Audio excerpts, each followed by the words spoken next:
Hey there, lady. My name is Molly Conley, and I'm devoted to helping women reinvent their love lives, whether that's after divorce, dating on and off the apps, or in their committed relationship. Why? Because I've been there. I'm a former college athlete who filed for divorce 3 years into marriage, swam in the online dating pool into my late 30s, and now I am married to the man of my spreadsheet dreams who I met 4 months before the world shut down. As a dating and relationship coach, I help my clients shift the focus from being obsessed with finding Mr. Right to shifting to herself as Miss Right Now. We build a foundation filled with clarity, connection, and confidence, knowing she is worth waiting for. Each week on the podcast, I'll bring you love life insights and savvy guests, where you will receive the courage to release programmed limiting beliefs.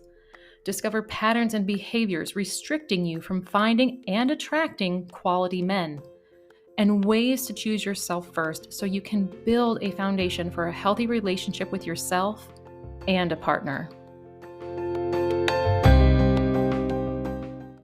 Today, I wanted to hop on and do a live about what's supporting me right now through my breast cancer diagnosis. And I had a lot of people reach out to me yesterday, both here and on my personal account. So I want to say thank you guys so much for your messages.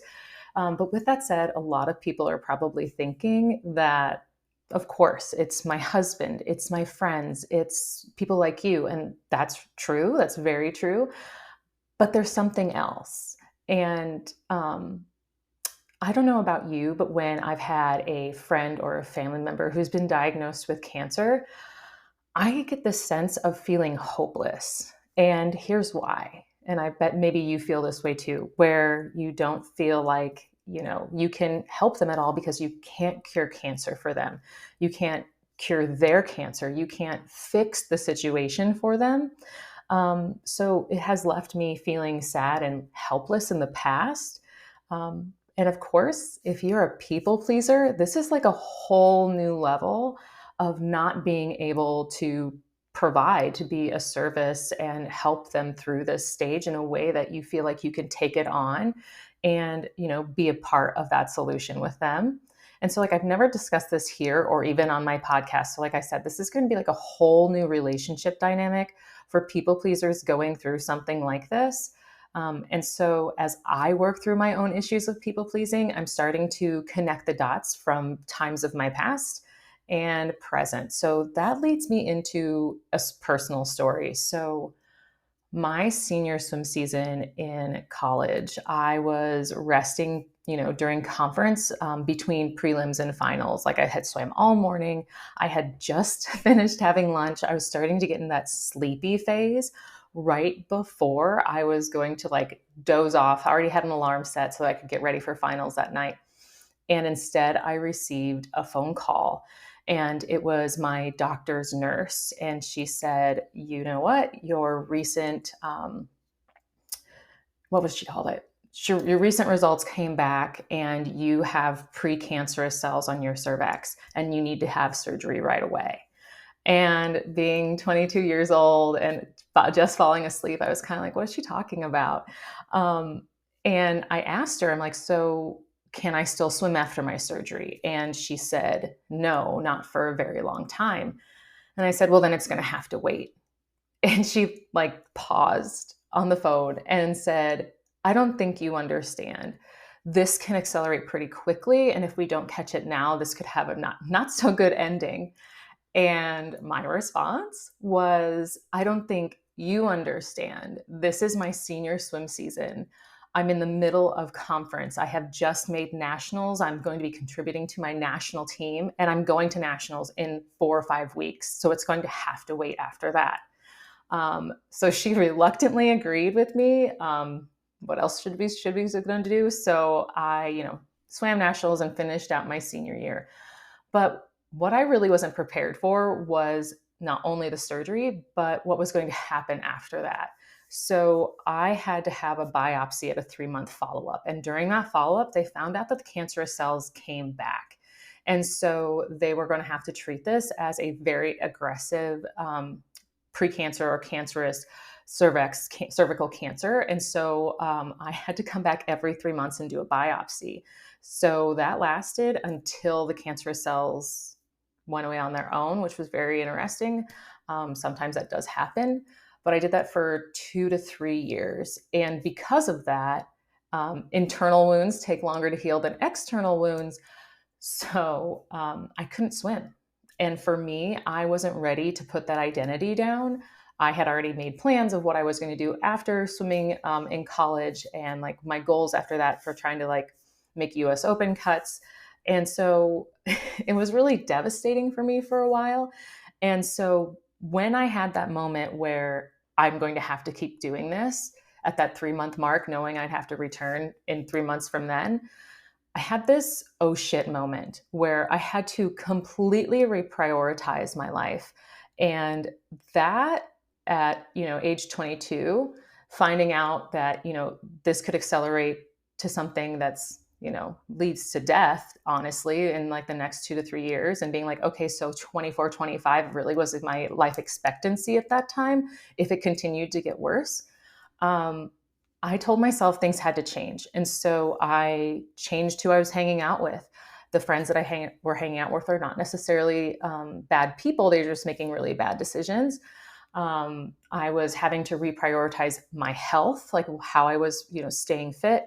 I had to reprioritize how much I was drinking. I was drinking quite a bit, being a college student, as well as like what I was eating. And I changed my diet into things that I never thought I would eat. I used to hate chickpeas. I used to hate hummus. I used to hate avocados. Anything related to the Mediterranean diet is what I picked up and started eating. And that actually did provide other benefits for me. But it was like, honestly, I feel like that time in my life prepared me for this recent breast cancer diagnosis, because I was already prepared for my breast biopsy, that I had this feeling that, it might be cancer. Let's just go ahead and mentally prepare that it could be. And I was already knowing months in advance before I even got this checked out that I wanted to have surgery, because I knew this was here. I thought it was something else. And I was hoping like, I'll just go see my doctor. She'll recommend surgery and we'll get this taken care of. But it wasn't until I had one bad night when my husband had left for a business work trip that he had to go take care of. And it was 8 hours away from here, and he drove. And that night I decided to Google things, which Google's not always your friend. And I went down a path of really getting upset. And it was the first time in a long time. And I'm not a crier. So like I just started bawling. And I had only told 3 friends at that time. And one of my friends was really essential in this moment, because she had a whole different level of energy. And so part of the reason why we picked certain people, we were just wanting to be really selective, because certain people's energy can affect me in a certain way where it just like brings me down. So the people that want to throw me a pity party, or like, oh, I'm so sorry for you over and over and over again, really brings me down into a victim mindset, to where I start to question, like, why is this happening to me? And I don't sit there very long or very well. And this one friend, she's like, I know that you just sent me this message, but I'm going out with my friends, or I'm going out with my husband, and I'll get back to you. And I can't recall if she sent it later on that night, or if it was that I watched this video in the next morning. And she was so funny, because she's like, I had a few drinks, but I want to let you know, I'm so pissed for you. And I was like, oh my God, I needed that so much, because the anger flipped my energy into being angry about what was going on.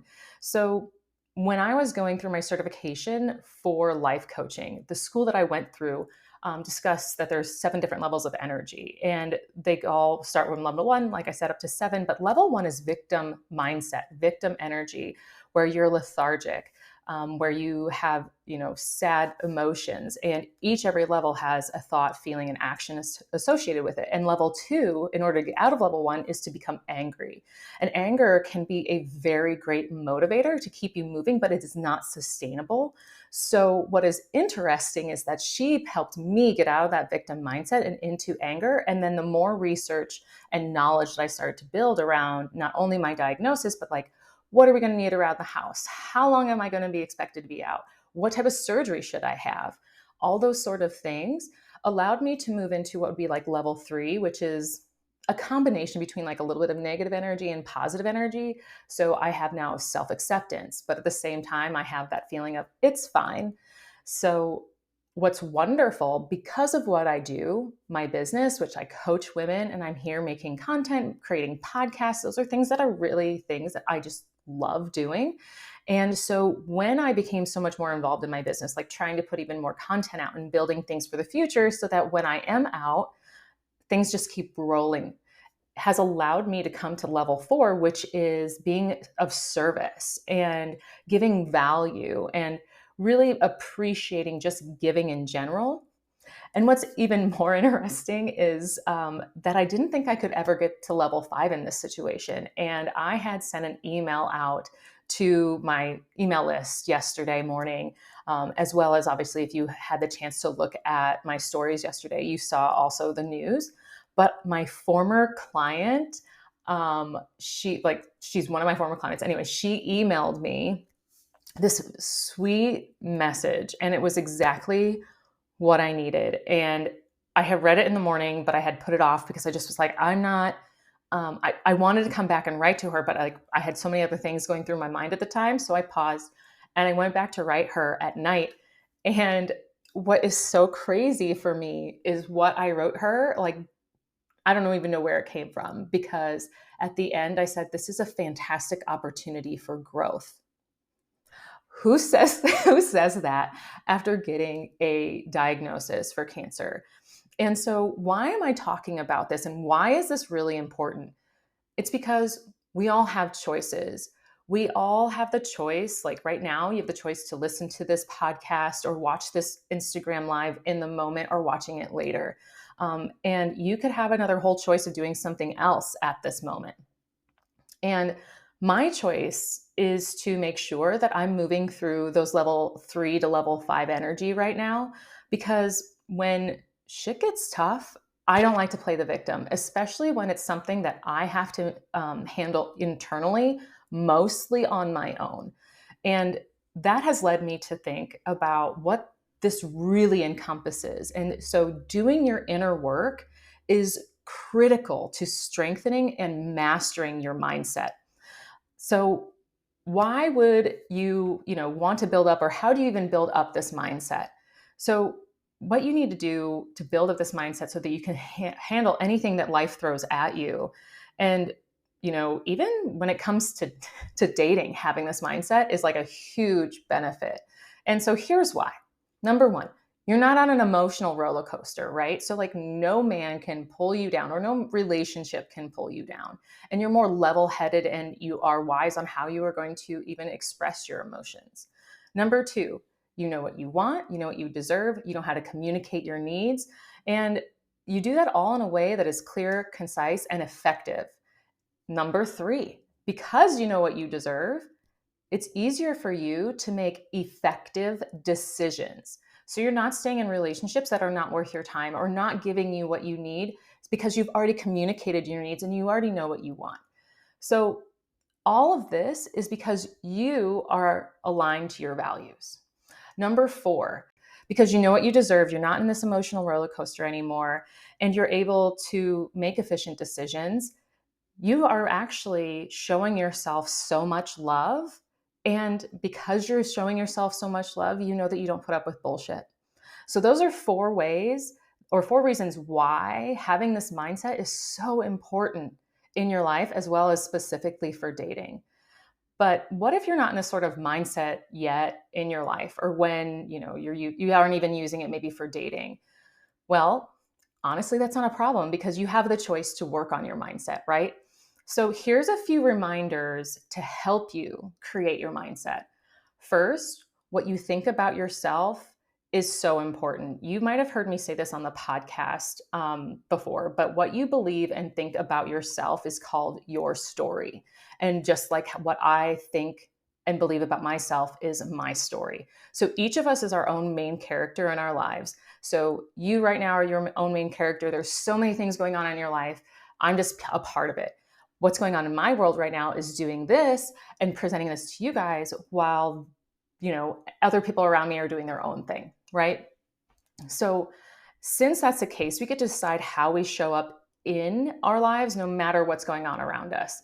So, second, there's really no such thing as a mistake or a failure. Everything, in my opinion, has a season and a reason, no matter what it is happening in your life. And which has led me to something that really is important to me and to do with my clients, and that's reflection. And part of the reason why I shared my story earlier on about my precancerous cells was because it wasn't until really this diagnosis that I had the reflective moment of being like, oh my gosh, if I never had that moment in my life, how would I really be reacting right now to this news? How would I really be, reacting even, or, actually like forward thinking of how things were going to be? I don't have a clue. So honestly, reminding yourself about these moments and reflecting back is so important. So, next, reminding yourself that you've survived 100% of your toughest days. And, all of us have been through some shit in our lives, depending on what it is that you've been through. It's probably not a cancer diagnosis. Maybe it's been through something else, like a really bad breakup or financial issues or whatever. I guarantee there's been days where the only helping hand that you saw helping pull you up when you needed it was yours. And that has to really give you a lot of strength and speaks volumes about how strong you really are in moments that are really challenging for you. So, last but not least, when you trust yourself, because having this mindset, you have to have trust in yourself. You are unstoppable. And building self trust is just as important as building this mindset, but it can be harder to do. So, when we trust ourselves, we rely on our past experiences. And some of us are able to then also rely on body cues, such as like trusting your gut or trusting your intuition. So, in order to listen to what our bodies are telling us, we need to tune into our bodies. We need to have to pay attention. We need to get still. We have to get quiet. And we have to make space in our lives for this so that we can practice listening to our bodies in order to get in touch with our intuition. So, all of this is important to remind you that no matter where you are right now, you can build and improve your mindset. So, before I go and end this, I want to let you know that my surgery now has been scheduled for June 29th. And so I plan to be out for at least 2 weeks. So Instagram is not going to be my top priority. So I won't probably be on here as much in July as I had hoped. But with that said, don't be worried if all of a sudden I start posting things. so, but if there's any ways that you want to stay in touch, here's a few. You can subscribe or follow the podcast because I'm probably going to be on there the most. Next, if you're not already, join my email list. And you can do this either by, you can do this by taking my sabotage quiz about what's sabotaging your love life. Then, if you have been thinking about coaching, since this is just new news, I've kind of had to restructure some of my plans for the rest of the year. So first and foremost, I am collaborating with Smitten Singles on a 5-week virtual dating course event. It starts June 19th. It's called Unplugged, Ditching the Dating Apps for Good. My date is July 10th, which is about 12 days after my surgery. So hoping to keep that date and still be presenting on my topic, which is talking further and deeper into sabotaging dating patterns and what's keeping you stuck. Next, I'm really excited about this. It's something I've been working on actually all year, and it's my group coaching program. It's called Building Love Inside and Out. It's for 8 weeks only. It's by application only for 10 women, and it's going to be starting in September. If that is something that you want to get more information about, I am actually going to be, hopefully next week, sharing more information, but you can get on the wait list. At any time, you can go to my website and look that up. And when you join the waitlist, there's like 3 benefits that I'm not going to be giving out elsewhere. They will be announced in the email. I might be sharing them elsewhere, but I'm not going to be handing them out as an additional sort of benefit. And then because of my surgery, my diagnosis, which we won't fully know what treatment 100% will be like until after my surgery, And because of how much I am dedicating into this group coaching program, I am reducing the amount of one-on-one clients I'm taking for the rest of the year. So I do have 3, 6, and 12-month coaching programs. And if this is something that you are saying, I really want to work with Molly at some time this year, I would recommend applying through my coaching application. You can find the link in the bio. Otherwise, I can't guarantee how many spots I'm going to have available after July. So, and unless you are a current client, I am completely pausing my VIP Voxer coaching days after my surgery until further notice. So, current client, we're still using it, no big deal. But if this was something where you're thinking, I wanted to do a Voxer day, reach out to me, send me a DM, email me, whatever works, and we will see what time can work between now and the 29th for us to work together. And then I was going to have a free masterclass this month. I don't know if I'm going to get to it, but with that said, if I do, it's going to be a really quick turnaround. So look out for that. Otherwise, August, I'm definitely going to be having my last, or no, it'll be my third, hypothetically, free masterclass for the year. And there will be another one in October. So I want to say thank you for everyone for coming and listening to this story and finding ways that your mindset can be strengthened in different ways, as well as how your mindset can actually help you when you are dating. So thank you very much, and you guys enjoy the rest of your day.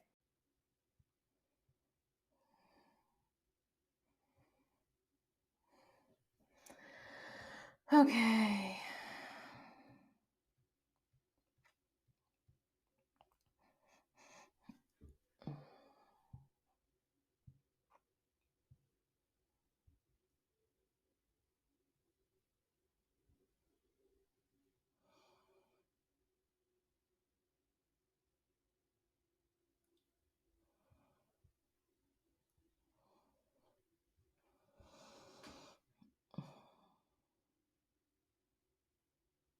It doesn't fucking tell me that I can download it. That's so dumb.